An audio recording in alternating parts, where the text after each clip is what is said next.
que c'est dans le quatrième jour, la quatrième manifestation, que le temps que vous connaissez va se manifester.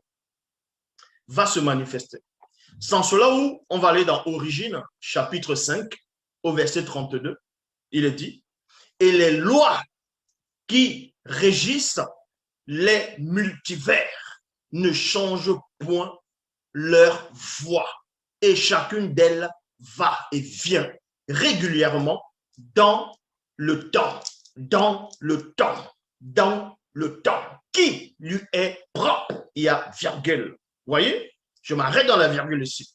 On vous apprend qu'il y a des lois qui régissent l'univers, c'est-à-dire les multivers. Et ces lois ne changent point, c'est-à-dire ne peuvent pas changer les voies, ne peuvent pas violer la loi. Et chacune d'elles va, donc applique, c'est-à-dire va et vient régulièrement. C'est pour ça qu'il y aura toujours le jour, il y aura toujours la nuit dans le visible, parce que ce sont des lois établies. Et personne ne va violer cela. Et maintenant, admettons que celui qu'on va appeler Belongue, il invoque Mutatidi, il invoque l'entité, afin que, oui, c'est-à-dire le soleil s'arrête, que la nuit ne se manifeste pas, c'est-à-dire pour bloquer le temps, puisque eux sont les gardiens du temps. Vous voyez, les entités du grand ordre des choses sont au-dessus du temps visible et ce sont les gardiens du temps. Donc, quand il s'adresse au gardien du temps, le gardien peut bloquer le temps à un moment donné dans son espace-temps. Vous voyez, dans sa localité, à cet homme-là, à cet initié qui demande et le temps se bloque, le temps s'arrête, c'est-à-dire on met pause. On fait une pause. Exactement comme si vous regardez une chaîne télé ou bien un film qui était enregistré. Et pendant que vous regardez un film, ça se déroule, c'est une scène qui se déroule, ça se déroule, c'est un scénario, ainsi de suite. Et vous voulez faire quelque chose et vous faites pause, pap, pause, ça paraît, mais vous bloquez ce temps-là. Et vous allez faire vos activités, vous revenez, vous remettez plus. Donc, la notion, ces genres de choses ont toujours existé. Donc, ça existe naturellement. Ce n'est pas de la sorcellerie ou bien de la science ou quoi que ce soit. C'est spirituel. Donc, on vous apprend ici qu'il y a des gardiens qui sont derrière les lois naturelles, les lois de la nature. Donc, quand vous voyez ce qu'on va appeler les tsunamis, les tremblements de terre, ce sont des lois. Parce que logiquement, ça ne doit pas venir. Ça ne doit pas se manifester. Mais quand ça se manifeste, ce n'est pas que la terre va désobéir. Non. C'est parce qu'il y a des lois. Il y a des entités derrière. Et c'est ce qu'on essaie de vous montrer ici. Donc, je répète, dans Origine, chapitre 5, au verset 32, il est dit, et les lois qui régissent les multivers ne changent point leur voie. Et chacune d'elles va et vient régulièrement dans le temps qui leur est propre. Donc, on vous apprend ici que chaque création que l'Oba a manifesté dépend d'un temps. Vous voyez, tout le temps, chacun ne peut, toute créature ou bien toute forme de vie, dans le visible, tout ce qui existe ne dépend pas forcément du même temps. Et cela est logique parce que la première manifestation phénoménique, la deuxième manifestation phénoménique, la troisième manifestation phénoménique, dans le visible, dépendent d'un temps qui n'a rien à voir avec le temps de la quatrième manifestation phénoménique. Donc, les astres vont manifester, vont contrôler. Est-ce que vous comprenez? Donc, il y a déjà cet écart. C'est comme ça que ça se produit. Donc, chaque création a une loi à part. De même que même le corps, même les corps, en fonction des animaux, en fonction des êtres, vous allez voir peut-être un chien. On va vous dire, tiens, le chien a 7 ans, le chien a peut-être 9 ans. Mais 9 ans, vous allez dire, mais le chien a 9 ans, mais il est encore jeune, non? Le chien à 9 ans, c'est déjà un vieux chien. Il y a des chiens, le chien à 9 ans, c'est déjà un vieux chien. Alors qu'un enfant de 9 ans, il est un gamin. Vous voyez? Parce que le temps existe. Maintenant, dans ce temps-là, c'est exactement comme les astres. Vous voyez? Les astres, ce sont, quand on dit les astres, on sait que le soleil aussi, tout ça, ce sont des astres. Bon, ce qu'on va appeler les étoiles, comme on dit la lune, c'est une horloge cosmique. Et les étoiles, ce sont des aiguilles. Ce sont des aiguilles, en fait. Donc, et ces aiguilles-là, ces étoiles-là, et là, vous voyez que chaque étoile a, on va dire, a sa lumière propre. Il y a des étoiles qui ont la même clarté, ainsi de suite. Et même Essombe, ce qu'on va appeler pôle de Tasse, elle m'a expliqué, une étoile diffère en éclat d'une autre étoile. Donc, il y a des étoiles, vous allez voir peut-être c'est brillant, c'est façon blanche, d'autres vous allez voir un peu jaune ou bleu, ainsi de suite, en fonction de d'où vous voyez et comment vous voyez les choses. Donc, ça veut dire quoi? Ça veut dire 16 aiguilles-là qui sont par rapport à l'horloge cosmique, ça va diffuser aussi ce qu'on va appeler le temps. Ça va diffuser ce qu'on appelle le temps aussi, en fonction de l'endroit. Mais sauf que vous n'allez pas voir. Donc, ça veut dire quoi? Que tous les corps qui existent dans la création sont dans un temps, mais ne dépendent pas. Les corps ne sont pas soumis dans une autre notion cachée du même temps. C'est pour ça qu'il y a des animaux, comme j'ai dit, il y a des chiens, ils ont 9 ans d'existence, ils sont vieux.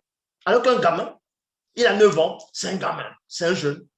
Vous allez voir, il y a des tortues qui vont atteindre peut-être 100 ans, 150 ans. Parce que c'est déjà inscrit dans les ADN, c'est inscrit dans les gènes, c'est inscrit dans les cellules, dans les molécules. Parce que ce sont des lois. Est-ce que vous comprenez? Ce sont des lois, mais qui étaient au début de la création, mais sauf que ça a été enlevé au moment où Moukatedi a rétréci le temps, a rétréci l'âge, a rétréci l'espérance dans le visible. C'est là où, en rétrécissant cela, il a mis ça, il a dispatché dans chaque création, dans chaque créature, dans le secret. Donc, on vous dit ici, le soleil même dépend d'un temps. La lune dépend d'un temps. Et pourtant, la lune, c'est une horloge cosmique qui régit le temps terrestre, le temps universel, c'est-à-dire visible, mais néanmoins dépend d'un temps. Parce que le moment où on va placer la lune, le moment où on va donner l'être et le mouvement à la lune et lui donner des lois, le fait qu'on donne des lois à la lune, aux astres, c'est déjà un temps. Vous voyez? Parce qu'ils ont un temps, c'est pour ça que les astres se déplacent. Et oui, elles ne sont pas juste là, elles sont bloquées, figées, non. Elles se déplacent parce qu'il y a une loi. Elles sont en train d'obéir à une loi. Et le fait d'obéir à une loi, tu te déplaces, c'est-à-dire tu es en train de te mouvoir, tu dépends d'un espace-temps. Tu dépends néanmoins d'une notion d'un temps. Parce que chacun est soumis à un temps. Est-ce que vous comprenez? Chacun est soumis à un temps. Et oui, mais ceux qui fabriquent des montres, ils peuvent vous le dire, qu'en fabriquant une montre, mais il y a le fabricant, il y a un temps où tu vas prendre pour fabriquer la montre et dès que tu finis, tu règles la montre et puis ça te donne l'heure après. Donc maintenant, tu dépends maintenant de ta propre montre, c'est-à-dire ça te donne maintenant le temps que toi, tu aimerais avoir.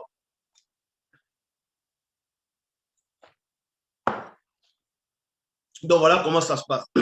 Donc vous apprenez ici que c'est dans le 4e jour, la 4e manifestation, que le temps que vous connaissez va se manifester. Va se manifester. Sans cela où on va aller dans Origine, chapitre 5, au verset 32, il est dit, et les lois qui régissent les multivers ne changent point leur voie et chacune d'elles va et vient régulièrement dans le temps, dans le temps, dans le temps qui lui est propre. Il y a virgule. Vous voyez? Je m'arrête dans la virgule ici. On vous apprend qu'il y a des lois qui régissent l'univers, c'est-à-dire les multivers. Et ces lois ne changent point, c'est-à-dire ne peuvent pas changer les voies, ne peuvent pas violer la loi. Et chacune d'elles va, donc applique, c'est-à-dire va et vient régulièrement. C'est pour ça qu'il y aura toujours le jour, il y aura toujours la nuit dans le visible, parce que ce sont des lois établies. Et personne ne va violer cela. Et maintenant, admettons que celui qu'on va appeler Belongue, il invoque Moukatidi, il invoque l'entité, afin que, oui, c'est-à-dire le soleil s'arrête, que la nuit ne se manifeste pas, c'est-à-dire pour bloquer le temps, puisque eux sont les gardiens du temps. Vous voyez, les entités du grand temps des choses sont au-dessus du temps visible et ce sont les gardiens du temps. Donc, quand il s'adresse au gardien du temps, le gardien peut bloquer le temps à un moment donné dans son espace-temps. Vous voyez, dans sa localité, à cet homme-là, à cet initié qui demande et le temps se bloque, le temps s'arrête, c'est-à-dire on met pause. On fait une pause. exactement comme si vous regardez une chaîne télé ou bien un film qui était enregistré. Et pendant que vous regardez un film, ça se déroule, c'est une scène qui se déroule, ça se déroule, c'est un scénario, ainsi de suite. Et vous voulez faire quelque chose, et vous faites pause, pas pause, ça paraît, mais vous bloquez ce temps-là. Et vous allez faire vos activités, vous revenez, vous remettez. Donc, la notion, ces genres de choses ont toujours existé. Donc, ça existe naturellement. Ce n'est pas de la sorcellerie ou bien de la science ou quoi que ce soit. C'est spirituel. Donc, on vous apprend ici qu'il y a des gardiens qui sont derrière les lois naturelles, les lois de la nature. Donc, quand vous voyez ce qu'on appelle les tsunamis, les tremblements de terre, ce sont des lois. Parce que logiquement, ça ne doit pas venir. Ça ne doit pas se manifester. Mais quand ça se manifeste, ce n'est pas que la terre va désobéir. Non. C'est parce qu'il y a des lois. Il y a des entités derrière. Et c'est ce qu'on essaie de vous montrer ici. Donc, je répète, dans Origine chapitre 5, au verset 32, il est dit, et les lois qui régissent les multivers ne changent point leur voie. Et chacune d'elles va et vient régulièrement dans le temps qui leur est propre. Donc, on vous apprend ici que chaque création que l'Oba a manifestée dépend d'un temps. Vous voyez, tout le temps, chacun ne peut, toute créature ou bien toute forme de vie, dans le visible, tout ce qui existe ne dépend pas forcément du même temps. Et cela est logique parce que la première manifestation phénoménique, la deuxième manifestation phénoménique, la troisième manifestation phénoménique, dans le visible, dépendent d'un temps qui n'a rien à voir avec le temps de la quatrième manifestation phénoménique. Donc, les astres vont manifester, vont contrôler. Est-ce que vous comprenez? Donc, il y a déjà cet écart. C'est comme ça que ça se produit. Donc, chaque création a une loi à part. De même que même le corps, même les corps, en fonction des animaux, en fonction des êtres, vous allez voir peut-être un chien. On va vous dire, tiens, le chien a 7 ans, le chien a peut-être 9 ans. Mais 9 ans, vous allez dire, mais le chien a 9 ans, mais et il est encore jeune, non? Le chien à 9 ans, c'est déjà un vieux chien. Il y a des chiens, le chien à 9 ans, c'est déjà un vieux chien. Alors qu'un enfant de 9 ans, il est un gamin. Vous voyez? Parce que le temps existe. Maintenant, dans ce temps-là, c'est exactement comme les astres. Vous voyez? Les astres, ce sont, quand on dit les astres, on sait que le soleil aussi, tout ça, ce sont des astres. Bon, ce qu'on va appeler les étoiles, comme on dit la lune, c'est une horloge cosmique. Et les étoiles, ce sont des aiguilles. Ce sont des aiguilles, en fait. Donc, et ces aiguilles-là, ces étoiles-là, et là, vous voyez que chaque étoile a, on va dire, a sa lumière propre. Il y a des étoiles qui ont la même clarté, ainsi de suite. Et même les sombres, ce qu'on va appeler pôle de Tasse, elle m'a expliqué, une étoile diffère en éclat d'une autre étoile. Donc, il y a des étoiles, vous allez voir peut-être c'est brillant, c'est façon blanche, d'autres vous allez voir un peu jaune ou bleu, ainsi de suite, en fonction de d'où vous voyez et comment vous voyez les choses. Donc, ça veut dire quoi? Ça veut dire ces aiguilles-là qui sont par rapport à l'horloge cosmique, ça va diffuser aussi ce qu'on va appeler le temps. Ça va diffuser ce qu'on appelle le temps aussi, en fonction de l'endroit. Mais sauf que vous n'allez pas voir. Donc, ça veut dire quoi? Que tous les corps qui existent dans la création sont dans un temps, mais ne dépendent pas. Les corps ne sont pas soumis dans une autre notion cachée du même temps. C'est pour ça qu'il y a des animaux, comme j'ai dit, il y a des chiens, ils ont 9 ans d'existence, ils sont vieux. Alors qu'un gamin, il a 9 ans, c'est un gamin, c'est un jeune. Vous allez voir, il y a des tortues qui vont atteindre peut-être 100 ans, 150 ans. Parce que c'est déjà inscrit dans les ADN, c'est inscrit dans les gènes, c'est inscrit dans les cellules, dans les molécules. Parce que ce sont des lois. Est-ce que vous comprenez? Ce sont des lois, mais qui étaient au début de la création, mais sauf que ça a été enlevé au moment où Moukatedi a rétréci le temps, a rétréci l'âge, a rétréci l'espérance dans le visible. C'est là où, en rétrécissant cela, il a mis ça, il a dispatché dans chaque création, dans chaque créature, dans le secret. Donc, on vous dit ici, le soleil même dépend d'un temps. La lune dépend d'un temps. Et pourtant, la lune, c'est une horloge cosmique qui régit le temps terrestre, le temps universel, c'est-à-dire visible, mais néanmoins dépend d'un temps. Parce que le moment où on va placer la Lune, le moment où on va donner l'être et le mouvement à la Lune et lui donner des lois, le fait qu'on donne des lois à la Lune, aux astres, c'est déjà un temps. Vous voyez? Parce qu'ils ont un temps, c'est pour ça que les astres se déplacent. Et oui, elles ne sont pas juste là, elles sont bloquées, figées, non. Elles se déplacent parce qu'il y a une loi. Elles sont en train d'obéir à une loi. Et le fait d'obéir à une loi, tu te déplaces, c'est-à-dire tu es en train de te mouvoir, tu dépends d'un espace-temps. Tu dépends néanmoins d'une notion d'un temps. Parce que chacun est soumis à un temps. Est-ce que vous comprenez? Chacun est soumis à un temps. Et oui, mais ceux qui fabriquent des montres, ils peuvent vous le dire, qu'en fabriquant une montre, mais il y a le fabricant, il y a un temps où tu vas prendre pour fabriquer la montre et dès que tu finis, tu règles la montre et puis ça te donne l'heure après. Donc maintenant, tu dépends maintenant de ta propre montre, c'est-à-dire ça te donne maintenant le temps que toi, tu aimerais avoir. Donc, on vous apprend ici, dans Origine chapitre 5, au verset 32, et les lois qui régissent les multivers ne changent point leur voie, et chacune d'elles va et vient régulièrement dans le temps qui lui est propre, virgule, sans jamais transgresser les ordres qu'elles ont reçus. Donc, si elles transgressent, elles n'ont pas transgressé. Ça veut dire que s'il y a un phénomène naturel où l'étoile, c'est-à-dire le soleil devient, admettons, le soleil devient noir d'un coup, parce que ce n'est pas naturel que le soleil devienne peut-être bleu. Ce n'est pas naturel que le soleil devienne bleu. Ce n'est pas dans son ADN. Mais si le soleil devient bleu là maintenant, ce n'est pas le soleil en lui-même qui a désobéi, c'est parce qu'il y a les gardiens, le Mundima Bambewi, donc l'entité qui est en charge du soleil, qui va faire en sorte que ça prend une clarté bleue pour un but précis. Donc, les habitants du visible ne connaissent pas. Ecclésiaste, chapitre 3, verset 1, il est dit, il y a un temps pour tout, virgule, un temps pour toute chose sous les cieux visibles. Bon, ce temps-là, ce n'est pas de ce temps dont je suis en train de faire allusion par rapport au grand temps. Mais dans le grand temps, il y a quand même plusieurs temps. C'est pour ça qu'il y a le temps où je parle. Il y a le temps où vous êtes là, vous êtes en train de m'écouter. Vous dépendez d'un temps. Parce que depuis que je parle, il y a des minutes qui passent, il y a des secondes qui passent.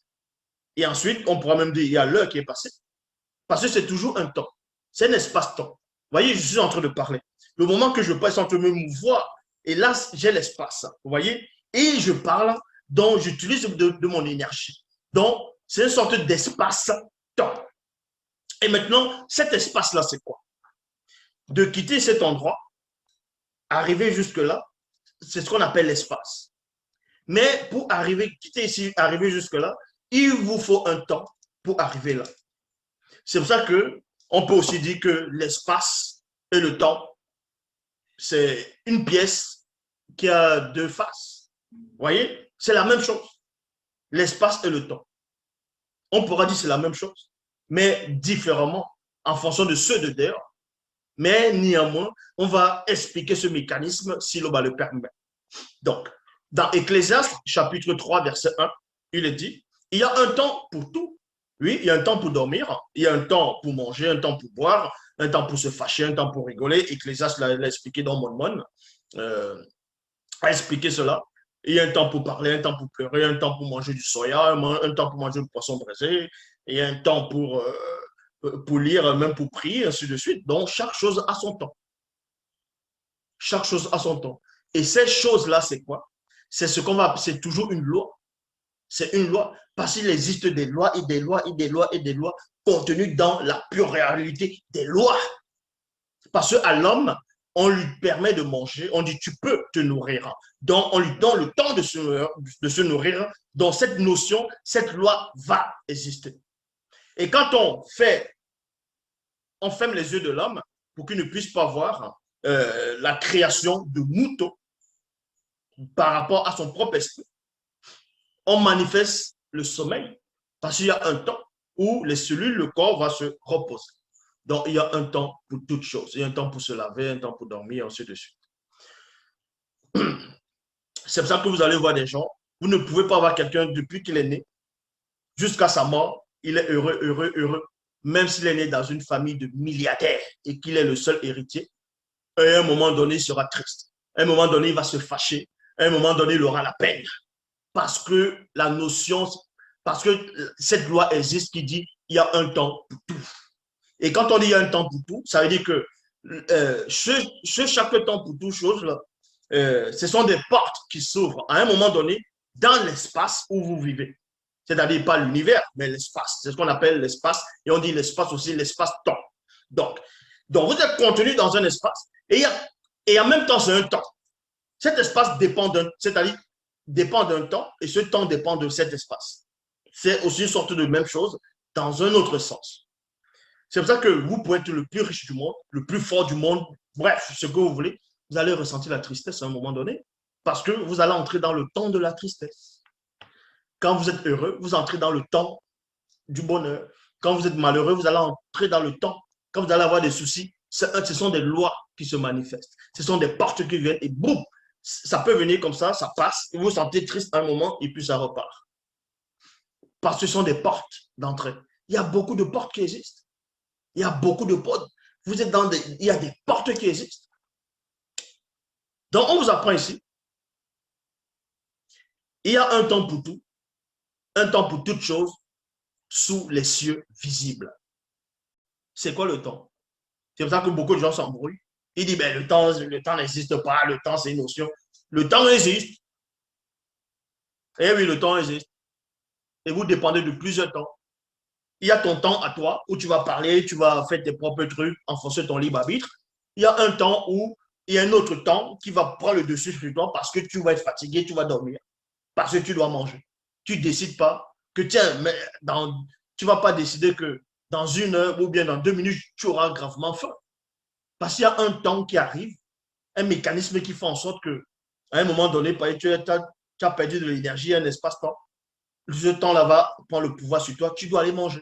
Maintenant, il y a ton petit temps à toi que tu bichonnes, que tu dis, ah non, non, ne me perdez pas le temps. C'est pour ça que les gens disent, ne me perdez pas le temps. Ah, j'ai pas le temps, j'ai pas le temps. Les gens vont dire, ah, j'ai pas le temps. Parce que c'est ton petit temps à toi, tu es conscient de ça, tu veux bichonner ce temps-là. Tu dis, ah non, non, j'ai pas le temps. Tu dois aller faire mes choses.